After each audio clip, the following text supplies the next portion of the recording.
IPL 2026 season ప్రారంభ మ్యాచ్లో SRH పరాజయాన్ని చవిచూసినప్పటికీ ఆ జట్టుకు ఓ అద్భుతమైన ఫినిషర్ దొరికాడు. ఆ ఆటగాడు మరెవరో కాదు, ఆర్సీబీని ఊచకోత కోసిన అనికేత్ వర్మ. చిన్నస్వామి స్టేడియంలో స్టార్ ప్లేయర్లు అభిషేక్ శర్మ, ట్రావిస్ హెడ్ విఫలమైన సమయంలో 24 ఏళ్ల అనికేత్ వర్మ కేవలం 18 బంతుల్లో 43 పరుగులు చేసి ఆర్సీబీ బౌలర్లకు చుక్కలు చూపించాడు.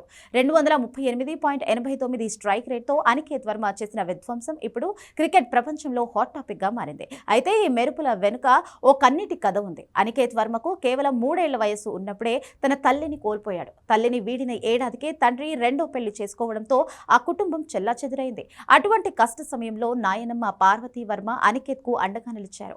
అనికేత్ వర్మను వెంటబెట్టుకుని భోపాల్ వచ్చేసిన ఆమె అతడిని పెంచి పెద్ద చేశారు. తల్లిదండ్రుల నీడ లేకపోయినా నానమ్మ మార్గదర్శకత్వంలో అనికేత్ వర్మ నేడు మైదానంలో పరుగుల వర్షం కురిపిస్తున్నాడు. ఉత్తరప్రదేశ్లోని ఝాన్సీలో జన్మించిన అనికేత్ వర్మ దేశవాళీ క్రికెట్లో మధ్యప్రదేశ్ జట్టుకు ప్రాతినిధ్యం వహిస్తున్నాడు.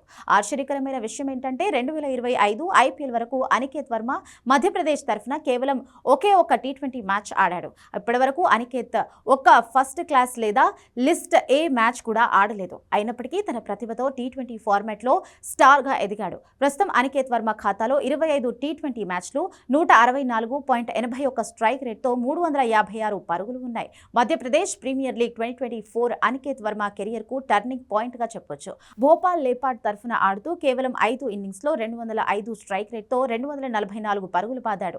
అనికేత్ వర్మ పవర్ హిట్టింగ్ సామర్థ్యాన్ని గుర్తించిన సన్ రైజర్స్ హైదరాబాద్ యాజమాన్యం ఐపీఎల్ 2025 వేలంలో అతడిని బేస్ ధర 30 లక్షలకు కొనుగోలు చేసింది. ఆ 30 లక్షల ఆటగాడే హైదరాబాద్ జట్టుకు కోట్ల విలువ చేసే మ్యాచ్ విన్నర్ గా మారాడని విశ్లేషకులు ప్రశంసిస్తున్నారు. అనికేత్ వర్మకు ఇది రెండో ఐపీఎల్ సీజన్. తన ఆరంగేట్ర సీజన్ లోనే 12 ఇన్నింగ్స్ లో 166.19 స్ట్రైక్ రేట్తో 236 పరుగులు చేసి అందరి దృష్టిని ఆకర్షించాడు.